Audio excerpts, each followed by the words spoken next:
জাতীয় পৰিষদে এখনতো নিজিকে আৰু ৰাইজৰ দলে ধিঙত জিকিব। জাতীয় পৰিষদে এখনতো নিজিকে, কংগ্ৰেছে 16-17টাত জিকিব, UDFে 5-6টাত জিকিব। অখিল গগৈ পাৰ্টীয়ে এখন চিট জিকিব ধিঙত। বাকী শিৱসাগৰত একদম নেক টু নেক কণ্টেষ্ট, বিজেপিৰ লগত মানে তিনি কোণী আৰু তীব্ৰ প্ৰতিদ্বন্দ্বিতা হৈ আছে। শিৱসাগৰত মই কেম্পেইনত যোৱা নাই আমাৰ দুজন প্ৰাৰ্থী থকাৰ কাৰণে, কিন্তু মোৰ বিশ্বাস শেষলৈ NDA জিকিব শিৱসাগৰ। নিশ্চিন্ন শব্দটো নকওঁ, কিন্তু 20তকৈ তলত চিট পাব। আজি নৰেন্দ্ৰ মোদীও আহিছে, আমি নৰেন্দ্ৰ মোদীৰ খবৰ ৰাখিছো, প্ৰিয়ংকা গান্ধীৰ খবৰটো ৰখা নাই। এইবাৰ 3খন টিহু আৰু নলবাৰীতো আমি জিকিমেই, মাৰ্জিনটো উঠা নামা। ইয়াততো জিকালৈ প্ৰশ্ন নাই।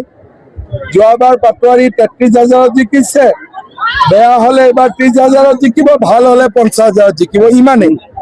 নলবাৰীত জয়ন্ত মল্লবৰুৱা 50,000 বা 70 যি হয়, নাৰায়ণ ডেকা যোৱাবাৰ অকণমান ভোটত হাৰিছিল। এইবাৰ সমষ্টিৰ পৰিৱৰ্তন হৈছে, দিগন্ত বৰ্মনৰ বহুত এণ্টি ইনকামবেঞ্চিও আছে, গতিকে নাৰায়ণ ডেকাও জিকিব।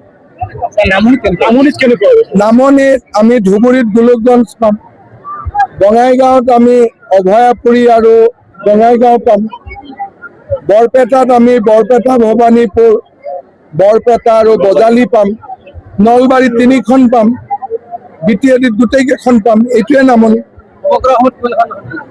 90ৰ পৰা 100। তামোলপুৰত যুঁজ নাই, কিহৰ কাৰণে?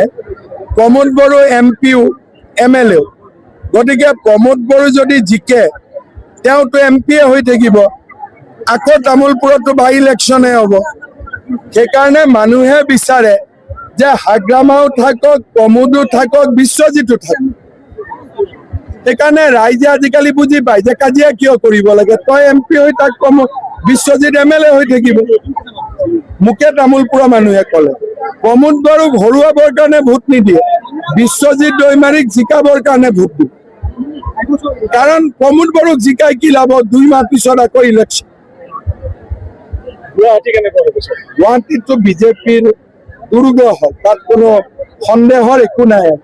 গোটেইকেইটা চিটতে 60ৰ পৰা 1 লাখৰ মাৰ্জিনত আমি জিকিম। ভগৱানে কৰিলে মোৰো মাৰ্জিন ভালেই হ'ব। বিজয় গুপ্তা 100% 75,000ৰ ওপৰত মাৰ্জিন জিকিব। বিপ্লু ৰঞ্জন শৰ্মা 50-60ত জিকিব। প্ৰদ্যুৎ বৰদলৈ 50-60ত জিকিব, 70ও হ'ব পাৰে। ডিমৰীয়াত আমাৰ ওৱান চাইড, গতিকে মহানগৰ জিলাৰ 5খন আসন 100% আমি পামেই।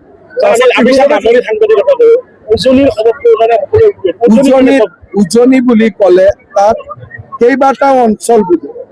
এটা হ'ল ডিব্ৰুগড়, তিনিচুকীয়া, ডিব্ৰুগড় লোকসভা, তাতে কোনো কণ্টেষ্ট নাই। এটা হ'ল কাজিৰঙা লোকসভা, গোলাঘাট, তাত কোনো কণ্টেষ্ট নাই। এটা হ'ল লখিমপুৰ লোকসভা, তাত কোনো কণ্টেষ্ট নাই। উজনিৰ 4টা MP চিটৰ অকল এটা MP চিটত কণ্টেষ্ট হয়, সেইটো হ'ল যোৰহাট। যোৰহাটত যোৱাবাৰ আমি লোকসভাত এখন আসনত লিড লৈছিলো, এইবাৰ মই ভাবো যে 4-5খন আসনত আমি লিড দিম। এতিয়া সময় আমি কোৱা নাই, কিন্তু কামবিলাকতো চলিয়ে আছে।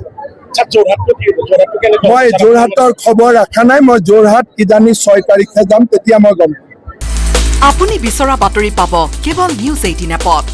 নিউজ 18 এপ ডাউনলোড কৰিবলৈ স্কেন কৰক এই QR কোড।